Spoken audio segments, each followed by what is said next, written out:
नमस्कार साथियों, सभी को एक बार सभी कमेंट करके बताएंगे कि ऑडियो क्लियर आ रही है क्या आपके पास में। सभी के कमेंट आने लग गए, सभी की शो कर रहे हैं। और आज जो हमारा चैप्टर है वो जलवायु का होने वाला है, क्लाइमेट जिसे हम बोलते हैं इंग्लिश में। तो आज का जो चैप्टर है वो क्लाइमेट है। क्लाइमेट क्या होती है, जलवायु क्या होती है, उसी के बारे में आज इसमें हम जानेंगे।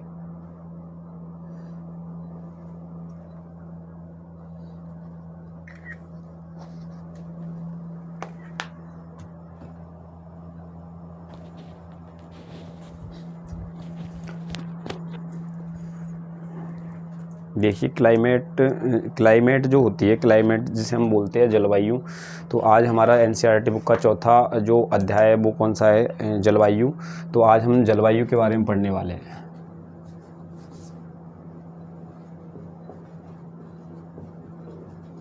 ये 9th क्लास का है, तो इस चौथे नंबर का अध्याय है।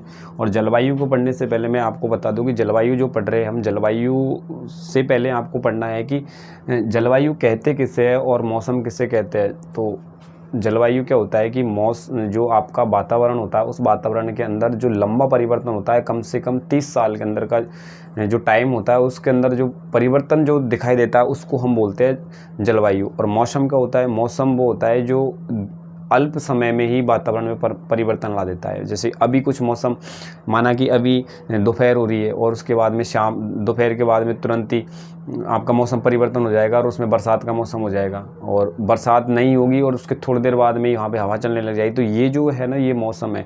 और मौसम पर भी एक सॉन्ग है, तभी तो कहते हैं कि मौसम क्या है, बदलता रहता है, इसलिए मौसम को बोलते हैं कि तुम मौसम की तरह तुम भी बदल तो नहीं जाओगे। तो मौसम और जलवायु, कभी सुना है आपने कि जलवायु की तरह तुम भी बदल तो नहीं जाओगे? क्योंकि जलवायु लंबे समय तक टिकती है, इस वजह से जलवायु की तरह तो सॉन्ग बनाया गया है, वो भी सही बनाया गया है। तो देखिए, अब जलवायु क्या होती है, तो पहले तो सबसे पहले इसकी परिभाषा लिखेंगे। तो परिभाषा में हम क्या लिखेंगे, तो जो परिभाषा है इसकी जलवायु की, तो जलवायु की परिभाषा हम सबसे पहले लिखेंगे कि जो मौसम होता है उसके विपरीत चलता है। क्योंकि मौसम तो कम समय में ही परिवर्तन हो जाता है और जलवायु जो लंबे समय में चलती है। तो इसकी जो परिभाषा हम लिखेंगे कि वातावरण में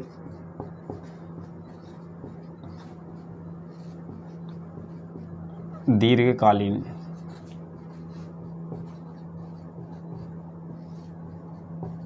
परिवर्तन, कि वातावरण में दीर्घकालीन परिवर्तन क्या कहलाता है, तो ये जलवायु कहलाती है, जिसे हम जलवायु कहलाती है।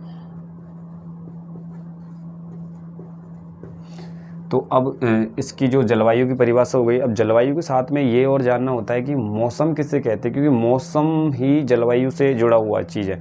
तो यदि हम जब जलवायु पढ़ेंगे तो मौसम को साथ में पढ़ना पड़ेगा। तो इस वजह से हम मौसम के बारे में और जान लेते हैं कि मौसम क्या होता है।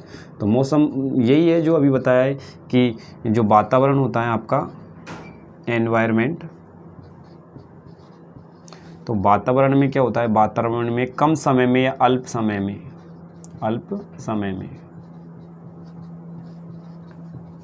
परिवर्तन, जो परिवर्तन आपको अल्प समय में जो परिवर्तन दिखाई देते हैं, एक दिन में ही कितनी 4 से 5 बार ये बदल सकता है, तो अल्प समय में परिवर्तन होता है, उसे हम मौसम कहते हैं, मौसम कहलाता है।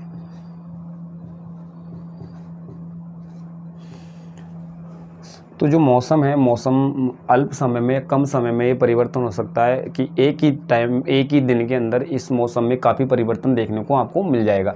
जो जलवायु है, जलवायु लंबे समय तक चलती है। हम कह सकते हैं कि कम से कम इसकी जो टाइम होता है, समय होता है, वो समय कितना होता है, तो जो लंबे समय चलेगा, कम से कम 30 वर्ष तक जो समय चलता है, उस समय के अंदर यदि कोई परिवर्तन नहीं दिखाई दे रहा, 30 साल तक यदि कोई परिवर्तन चल रहा है और परिवर्तन 30 साल बाद में हो रहा है, तो वो होगी आपकी जलवायु। कब, जैसे देखिए आपके कर्क रेखा है और कुछ कर्क रेखा के जो उत्तर की तरफ जाते हैं, तो वहाँ की जलवायु आपको अलग देखने को मिलेगी। और आपके जो कर्क रेखा है, कर्क रेखा के दक्षिण वाली जो जलवायु, वो अलग देखने को मिलेगी। जो मैं आपको यहाँ पे एक बार समझा देता हूँ बना के, क्योंकि जलवायु पढ़ते हैं तो उससे पहले आपको इसका पता होना चाहिए कि जो जलवायु है वो आपके विश्व के मानचित्र के अनुसार आपको, जैसे सबसे पहले मैं आपको बना देता हूँ, ये ग्लोब है और ये ग्लोब आपको दिख रहा होगा। इस ग्लोब को मैं ऐसे बना देता हूँ। और ग्लोब के अंदर आपको पता होगा, आपने पढ़ा है स्टार्टिंग में जब आपने भूगोल को स्टार्ट किया था और उसमें अक्षांश और देशांतर रेखा पढ़ी थी, वो आपने इसके अंदर पढ़ा था। तो कुछ चीज़ें मैं आपको यहाँ पे समझा देता हूँ, जिसको आप समझने का प्रयास भी करेंगे, साथ के साथ में ही लिखेंगे। कभी नहीं लिखने के लिए जैसे कहे आपसे, उस हिसाब से आपको लिखना है। तो अब सबसे पहले तो ये देखिए कि इसको सबसे पहले हमारी जो पृथ्वी है उसकी बीच वाली रेखा है, जिसे हम बोलते हैं कर्क रेखा या भूमध्य रेखा, जिसे 0 डिग्री रेखा कहा जाता है। तो ये है पृथ्वी के आर पार खींची जाती है और पृथ्वी को दो भागों में ये बराबर से बांट देती है। तो इसको जो रेखा का नाम दिया गया है, वो नाम दिया गया है भूमध्य रेखा। और इसी को ही हम बोलते हैं विषुवत रेखा।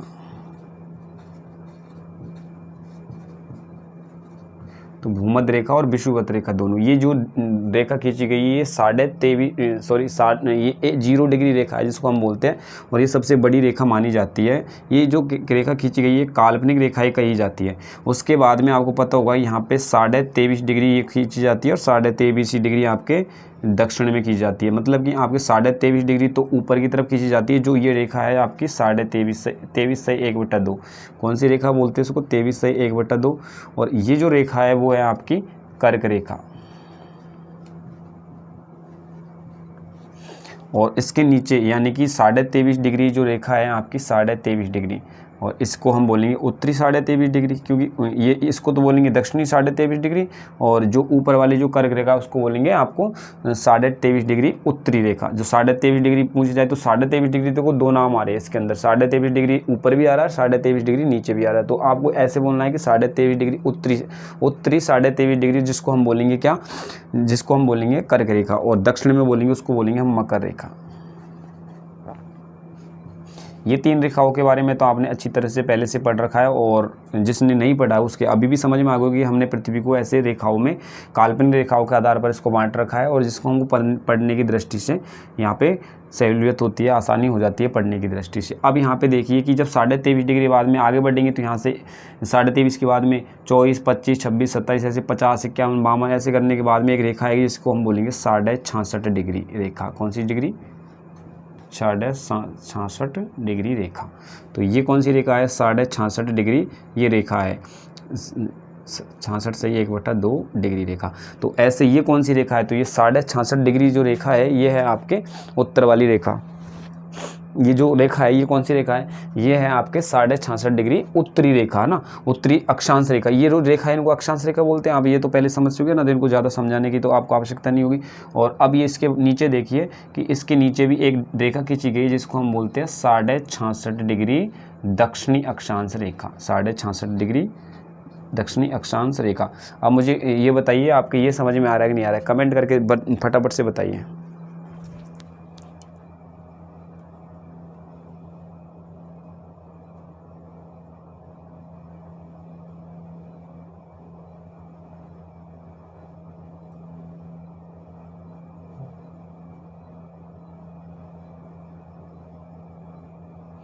ये समझ में आ गया आपके। अब यहाँ पे देखिए कि आपने अभी ये जो बनाया है इसमें 66 डिग्री आपकी जो रेखा है, ये जो रेखा है आपके 66 डिग्री, और जो आपके कौन सी है उत्तर की है। तो देखो इसमें देखिए 2 अक्षांश रेखाओं का पूरा महत्वपूर्ण यहाँ पे योगदान है कि जिस प्रकार से हम अक्षांश रेखाओं को बांट रहे हैं उनमें से हम अब इन्हीं को हम यहाँ पे कटिबंधों के रूप में बांटेंगे। जैसे एक मानचित्र यहाँ पे देख लीजिए आप, और सेम यही मैंने बनाया है, बस कुछ नहीं इसमें।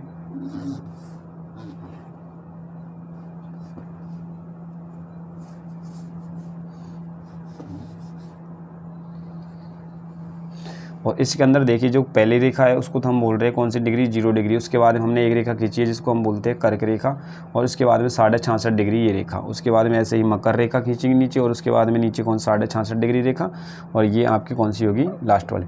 तो जो इसके बीच में देखो, इसमें जो मैंने अभी ये जो सूर्य क्या होता है, सूर्य जो होता है वो सूर्य का प्रकाश हमेशा इन दो रेखाओं के, कर्क रेखा के मध्य में और मकर रेखा के मध्य में, इन दोनों रेखाओं के मध्य में ही सूर्य का प्रकाश, यानी सूर्य सीधा चमकता है यहाँ पे। तो आप एक बार देखिए कि भारत है, जो भारत यहाँ पे है, हमारा भारत है ना, तो ये जो भारत है, भारत के तो मध्य भाग से कर्क रेखा निकलती है। तो जब मध्य भाग से जो कर्क रेखा निकलती है तो आप एक बार यहाँ देखिए कि सूर्य मध्य यानी कि कर्क रेखा के ऊपर वाले में तो एक बार भी नहीं चमकेगा, मतलब कि सीधा नहीं चमकेगा कभी भी। तो उधर क्या सूर्य का प्रकाश नहीं जाएगा, सूर्य का प्रकाश जाएगा, लेकिन उस सूर्य का सीधा है, जो सूर्य का सीधा जो फोकस पड़ना है, जो सूर्य का सीधा प्रकाश जाना है, वो वहाँ पे नहीं जाएगा। तो एक बार यहाँ पे समझ लीजिए कि जो सूर्य का प्रकाश है वो सीधा यहाँ पे नहीं जाएगा, तो क्या होगा कि तो कर्क रेखा के नीचे बार तक यहाँ पर सूर्य का प्रकाश सीधा जाएगा। तो सूर्य का प्रकाश जहाँ पे जाएगा वहाँ पे गर्मी ज़्यादा पड़ेगी।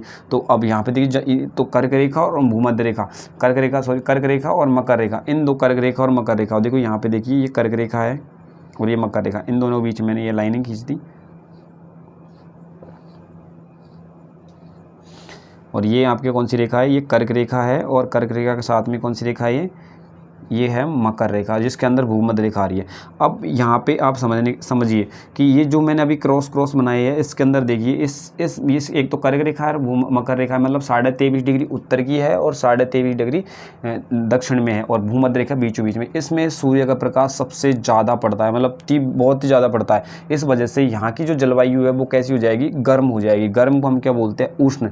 तो इसको बोलते हैं क्या, उष्ण। तो इनको कटिबंध जोन को बोलते हैं, जोन इनको बोलते हैं जो पार्ट में बांटा गया है। कितने पार्ट में, तो 3 पार्टों में बांटा गया है, वैसे मुख्य रूप से 3 पार्टों में बांटा गया है ना, 3 जोन में। तो 3 जोन में बांटा गया है, यानी जोन को हम इंग्लिश में बोलते हैं जोन, उसको बोलते हैं हिंदी में कटिबंध। तो कटिबंध में बांटा गया है। तो कटिबंध में बांटा गया है। तो पहला जो कटिबंध होगा आपका वो कौन सा होगा कि जो गर्म पड़ रही है यहाँ पे, तो इस वजह से इसको बोलेंगे हम उष्ण, इसको बोलेंगे उष्ण। तो इसको बोलेंगे उष्ण कटिबंधीय। तो पहला आपका कौन सा हो गया, उष्ण कटिबंधीय। तो उष्ण कटिबंधीय में देखो, उष्ण में नीचे भी आ रहा, ऊपर भी आ रहा है, तो जो बीच में जो कर्क रेखा और मकर रेखा के मध्य में जो होता है उसको हम बोलते हैं उष्ण कटिबंधीय। तो यहाँ पर सूर्य का प्रकाश सीधा चमकता है, इस वजह से यहाँ पे क्या होता है, यहाँ पे जो गर्मी है बहुत ज़्यादा तीव्रता से पड़ती है। और इसका जो उदाहरण आप देख सकते हो कि जहाँ पे ज़्यादा गर्मी पड़ेगी, टेम्परेचर हाई होगा तो वहाँ के लोगों में जो कलर है वो काला हो सकता है। और जैसे आप देखिए कि तीनों रेखाएं ये अपने एक महाद्वीप से गुजरती है, और वो महाद्वीप है आपका कौन सा, अफ्रीका महाद्वीप। तो अफ्रीका महाद्वीप के लोग आपको अधिकतर काले देखने को मिलेंगे, यानी कि उनका जो कलर है वो थोड़ा ब्लैक दिखेगा, क्यों, वो एक जलवायु के अनुसार उनका वहाँ का जो कलर है वो चेंज होता रहता है।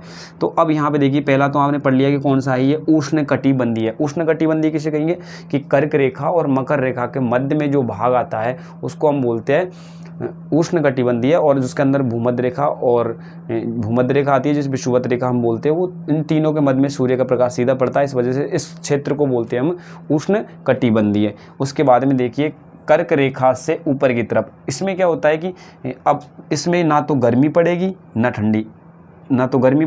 ठंडी पड़ेगी, और इसके ऊपर वाली इसमें तो गर्मी पड़ेगी नहीं, क्योंकि सूर्य का प्रकाश पहुंचते पहुंचते वहाँ पे ठंडा हो जाएगा। तो ध्रुवों पर तो ठंडी रहती है, तो इसको तो बोलेंगे हम क्या, शीत। क्या बोलेंगे इसको, शीत। तो ऊपर भी शीत तो नीचे भी शीत, तो दोनों को बोलेंगे शीत। तो इसको हम जोन को बोलते कटिबंध, तो इसको बोलेंगे शीत कटिबंध, इसको हम बोलेंगे शीत कटिबंध। तो ये दूसरा भाग हो गया आपका ना। दूसरा क्या, हाँ इसको नंबर बाद में दे देंगे। इसको देखें, इसका नाम लिख देंगे कटिबंध, है ना। तो कटिबंध, तो इसको हम बोलेंगे शीत कटिबंध। अब शीत कटिबंध देखो कौन कौन सा होता है, उत्तरी शीत कटिबंध, दक्षिणी शीत कटिबंध। तो पार्ट में तो बांटा ना, पार्ट आप 2 भागों में बट गया तो कोई बात नहीं, उससे कोई मतलब नहीं है, लेकिन आपको इतना तो पता नहीं चाहिए भाई ऊपर ही ऊपर ध्रुवों पे हमेशा शीत पाई जाती है, मतलब ठंडा पाया जाता है। इस वजह से ध्रुवों में जो आपको देखने को मिलेगा, ध्रुवों पे वो शीत कटिबंध मिलेगा। तो आपके 2 हो गए कंप्लीट। देखो एक तो हो गया उष्ण कटिबंध, एक हो गया शीत कटिबंध। अच्छा, दूसरा जो लास्ट में अभी जो बच रहा है, देखो इसमें एक तो नीचे बच रहा है, देखो ये वाला। तो ये जो क्षेत्र है इसको बोलेंगे हम, जो दूसरे नंबर पे है ना, दूसरे नंबर पे इसको दूसरा बोलेंगे, इसको तीसरा। तो 3 ऊपर 3 नीचे। तो इसको ऐसे मत समझ लेना कि 6 कटिबंध हो गए। 6 कटिबंध नाम एक ही तो है, उष्ण कटिबंधीय है। और इसको बोलते हैं हम, देखो जिसमें गर्मी गर्मी भी बढ़ती है, ठंड भी बढ़ती है, तो इसको बोलेंगे हम उष्ण कटिबंध, इसको बोलेंगे उपोष्ण कटिबंध, उपोष्ण कटिबंध। इसको बोलते हैं या तो शीतोष्ण कटिबंध, शीतोष्ण कटिबंध या उष्ण उपोष्ण कटिबंध। तो इसको शीतोष्ण बोलेंगे या इसको बोलेंगे उपोष्ण। तो शीतोष्ण, शीतोष्ण कटिबंध या इसको बोलेंगे उपोष्ण कटिबंध, उपोष्ण कटिबंध। तो इसको देखो उपोष्ण कटिबंध, तो इस चीज़ को देखिए यहाँ पे कि इसको बोलते हैं शीतोष्ण कटिबंध और इसको बोलते हैं उपोष्ण कटिबंध।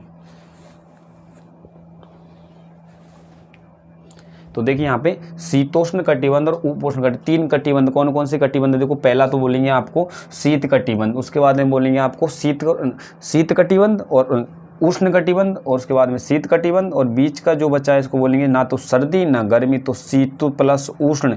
शीत क्या पड़ेगा यहाँ पे? शीत भी पड़ेगा और क्या होगा? गर्मी भी पड़ेगी, तो शीत प्लस उष्ण तो शीतोष्ण। तो यहाँ पे क्या पड़ेगा? शीतोष्ण। ऐसे इस पे बनेगा शीत और कौन सा? उष्ण, तो शीतोष्ण। तो शीतोष्ण बोलते हैं। अब क्वेश्चन ये नहीं है कि जलवायु को कितने ये तो आप समझ ही गए अब कि कौन सा जलवायु कितने भाग में बांटा गया है। क्वेश्चन ये है कि जो जलवायु को बांटा गया है तो हमारे जो भारत की जो जलवायु वो कैसी है। तो यहाँ पे देखिए आप, ये आपका नक्शा है भारत का, और अब आप इसको आप ही बताएंगे, मैं नहीं बताऊँगा इसको, कि अब भारत की जलवायु कैसी है। शीत है या ग्रीष्म है या देखो सर्दी, ये बीचों बीच से आपके कर्क रेखा निकलती है। तो अब देखिए यहाँ पे इसको, इस चीज़ को यहाँ पे लेके आइए। अब यहाँ पे देखिए जिस जगह पे कर्क रेखा से और मकर रेखा के मध्य में रहती है उसमें होती है उष्ण कटिबंध। क्या होती है? उष्ण। तो हमारी इस भाग में कर्क रेखा के नीचे वाले में भाग में तो क्या होगा? नीचे वाले जो भाग में हो गए वो तो क्या होगी? उष्ण कटिबंधी। कौन सी होगी? उष्ण कटिबंधी है। तो ये हमारी होगी उष्ण कटिबंधी है। लेकिन 23.5 डिग्री कर्क रेखा के ऊपर वाली और 66.5 डिग्री तक होती है क्या? इसके बाद में होती है कौन सी? इसमें होता है शीत प्लस उष्ण। क्या होती है? शीत प्लस उष्ण। तो ये होता है शीत प्लस उष्ण। शीत प्लस उष्ण मतलब यहाँ पे ठंड भी पड़ती है और गर्मी भी पड़ती है। इसको बोलेंगे शीतोष्ण। शीतोष्ण बोल दो या इसको बोल दो उपोष्ण। क्या बोल दो? उपोष्ण।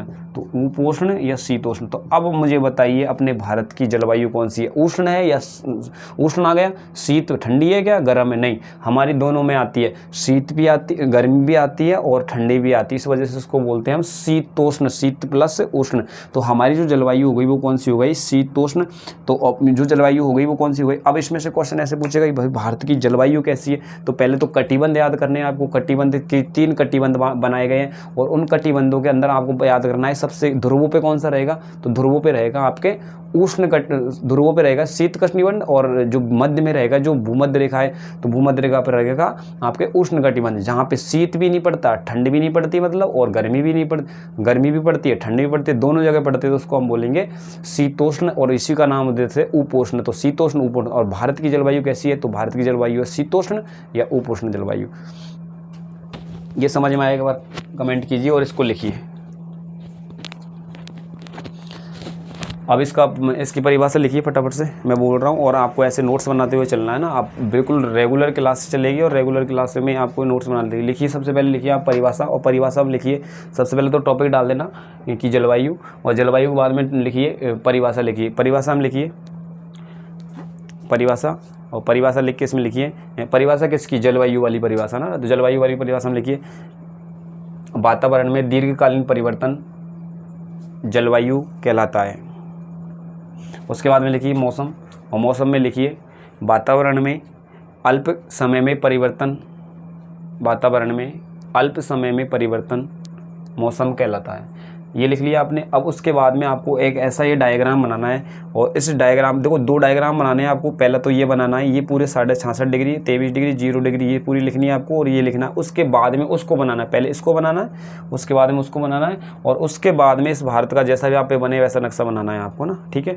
और आज के लिए आप कल ये पूरे याद करना। कल से हम इसके आगे वाली चैप्टर पढ़ेंगे कि भाई जो जलवायु है हमारे यहाँ भारत की जलवायु तो हमने पढ़ ली, उपोष्ण जलवायु और शीतोष्ण जलवायु। अब हम पढ़ेंगे कि हमारी जो जलवायु है उसको प्रभावित जो करते हैं कारक कौन कौन से प्रभावित करते हैं। भाई जलवायु ये गर्म, कहीं कहीं पे गर्म रहती है, ऐसे भारत में देखो कहीं कहीं पे गर्म भी है, कहीं कहीं पे ठंडी भी है। तो वो जो जलवायु को प्रभावित करते हैं ना, जो कारक है, उनके बारे में हम कल चर्चा करेंगे। आज के लिए इतने का भी। जय हिंद, जय भारत।